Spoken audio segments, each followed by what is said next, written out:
Hi, there's Jacko from Music Nation. How's it going? Welcome to our bit of an overview of Blue2 by Rob Papen. This is the brand new mega synth. It's just come for our office and we've been having a lot of fun with this. It's extremely nice synthesizer. There's a bunch of presets involved, included, beg your pardon, I believe 2,500 all told, so you're never going to run out of preset sounds.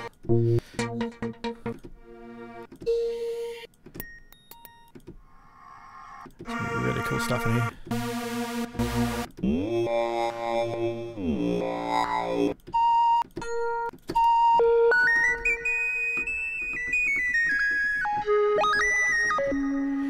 Cool.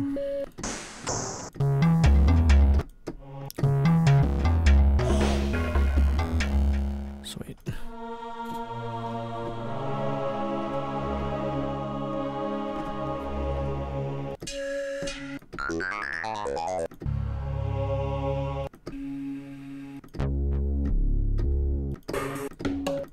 So yes, lots and lots of cool things to play with. I'm just going to do a quick overview on how it works, because a lot of guys, if you're not really familiar with synthesis, you might look at this and go a bit cross-eyed, and it's not quite as bad as you think. If you're going to get a synth, this would be the one to go for too, because it pretty much does everything, and it's very creative, and you can do lots of fun stuff with it. So just I'm going to do a step through all the basic kind of elements here, and hopefully that gives you a bit of a stepper. So make sure you download the demo from robpapen.com, and I believe you get the entire introduction bank included, so it's well worth grabbing that. So let's have a look here. So this is a 6 oscillator synth with 2 filters and a bunch of envelopes and an XY pad, which I'll look at in a second. So the oscillators are here.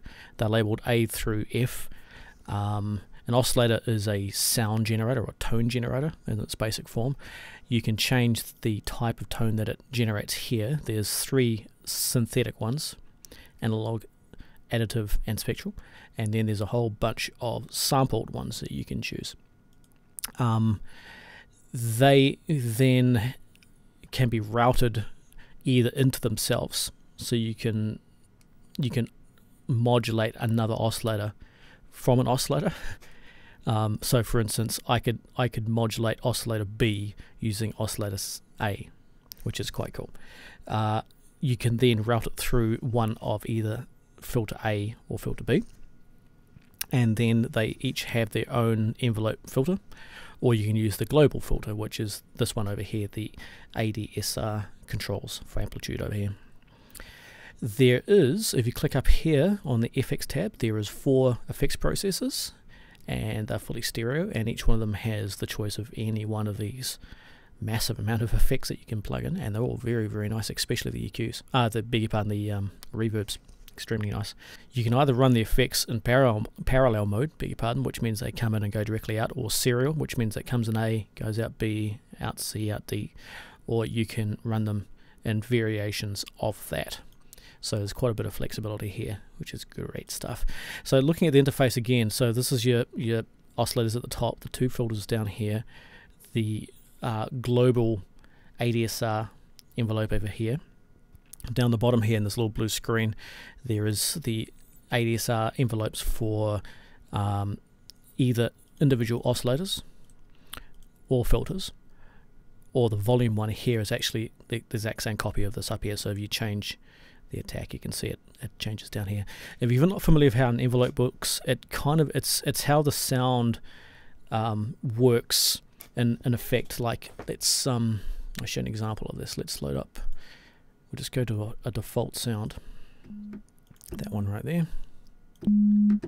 So that's just a simple sine wave in through oscillator A. Okay, now if we come down to the ADSR envelope for that filter, that one right there, you'll see, you probably won't see, but what it's got a very fast attack, which means it instantly stays on. There's no real deviation of the tone, and then the release is fairly quick. Now if I change the attack, I'll do it down here where it makes more sense. Oops, that one there. So I'm going to make it like a longer attack, and now you'll notice that it takes longer for the sound to develop. Okay, because you can see that kind of imagine like the sound is coming through this way, right? So it takes longer to develop to its maximum amplitude here, and in this case it holds on until I let go, in which case it lets go fairly quickly. If I change that release time to be quite long, see it takes a lot longer to release now. And you can change the sustain, for instance. So what's going to happen now, I'll make it quite extreme. It's going to ramp into its sound and then kind of drop down to this level here, which is where I'm holding the key. So you'll hear, actually let's make that attack quite quick. So it's going up and then straight down to where it holds, and then when I let go, it releases. So you kind of see, you can kind of visualize what the sound's going to look like just by playing around with this, you know. And that's going to be probably quite a nice, good for pads.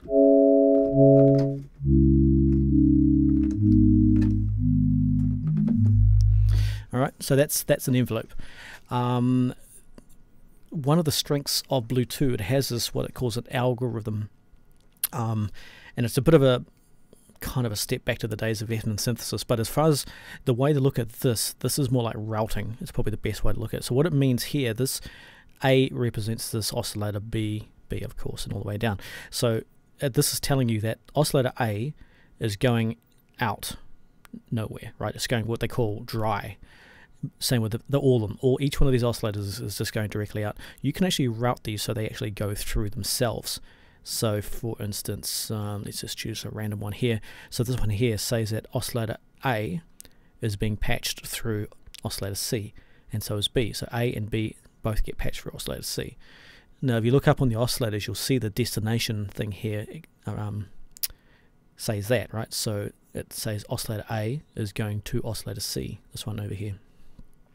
So you can imagine you can get quite some quite neat combinations of sound. So let's just let's reset that. So in its default setting, oscillator A is just going directly out. So if we change that one to oscillator, oops, let's make this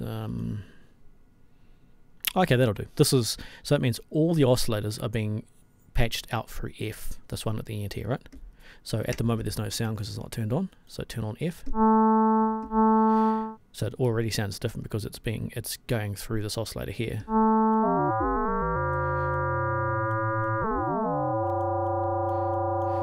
Okay, so let's bring in oscillator B, and that's yet again is being fed through this. Let's bring them all in.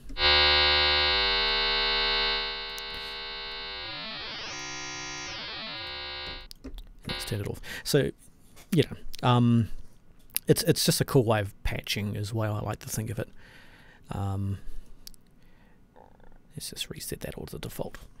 Okay, so the filters. Let's step back a little bit here. When you turn an oscillator on, you have the choice of sending it out dry, which it is now, using that algorithm thing, which is another option. You can also send it into a filter down here. So in the destination box here, you just click and you have the choice of sending it to filter A or B, or both together, or an effects processor. So we'll just send it to filter A. So that means now this sine wave is going through here, which we will put a filter on. So a filter is basically a band out of an equalizer, right? So it's normally a high pass or a low pass. So we'll choose 24 low pass, LP, add a bit of distortion so it sounds cool, and then that's kind of what a filter does. Alright, so oscillator A is going through filter A, it's coming out dry, the destination. Let's take the destination to effects A. And then we'll go to the effects screen. Effects A is right here, and we'll make it a reverb. You can hear the results of that. Maybe delay. Probably better. Cool. Right, so we haven't really done much to the original oscillator. It hasn't changed there at all. It's just going through this filter, and it already sounds quite interesting. So So you can see as you build up oscillators, let's add in another oscillator. I'm going to slightly tune it. This button here, this dial is to add a sub harmonic, so it'll add in an extra, if you wind it up, it'll add an extra square wave. If you take it down, it adds another sine wave. And it just kind of beefs it up, you know. So currently the destination for this is dry, but I might send it out, say filter B. So that's coming into this filter over here, and we'll do a, what should we do?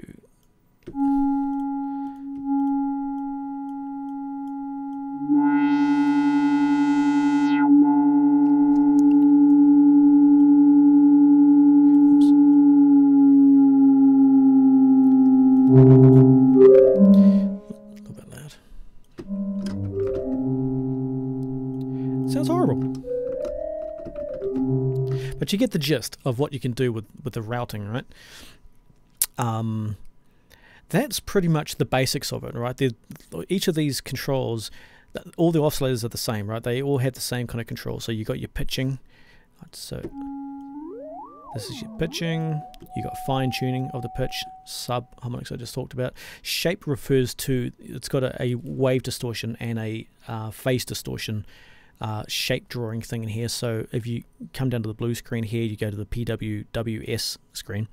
This here shows the shape of the wave that it's currently selected. So oscillator is a sine wave, so that's that kind of wobbly sound. Like if we made that like a square wave, it'll look like that, right? So and this line means it's a linear shape, so nothing's happened. So you can actually draw in there some kind of interesting shapes, right? And this will reflect over here, and then you just you dial up how much of this effect you like. So and you have to turn it on first too. So currently shape is none, so I'll turn it on to that's phase distortion and wave shaping. I like wave shaping. Alright, so that's the shape we've made there, and you can just redraw it.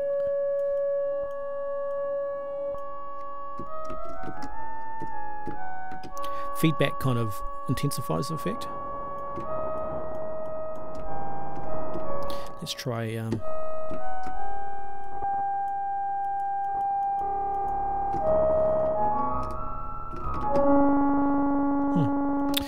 interesting sound. So that's what that means. That is the shape tool.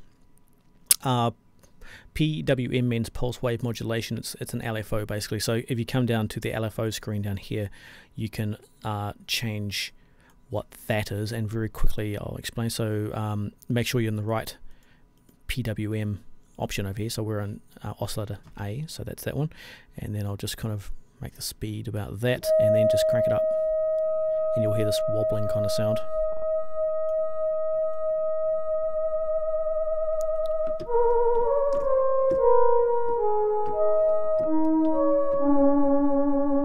Okay, so it's that. So you can imagine, you know, applying each of these kind of things to each of the oscillators. You can eventually end up with some, you know, absolutely huge sounds. There's also a sequencer and an arpeggiator built in, plus the XY pad, which is just very, very cool. This like doubles the amount of creativity you can get with this. So just very roughly how it works, you've got the choice of being in vector mode or standard mode. Vector mode, you'll see in each of the corners is a letter which represents one of the oscillators, oscillator A, B, C, and D. And you could just use this, you grab this little ball and you can just drag around between each of the oscillators. Now we don't have much turned on here, so let's just go to a patch. I'll just load up a patch that has some interesting sounds. Okay, so this one's got 4 oscillators kind of pre-done here, so we'll go to the XY pad and make sure we're in vector synth mode, and alright, so that's kind of just modulating between each of the oscillators, and then you can record your movements, so you can go squiggly like that. That'll do. And then hit that and you can see the results of my artwork. And I'll put that on loop mode so it actually continues to loop itself. And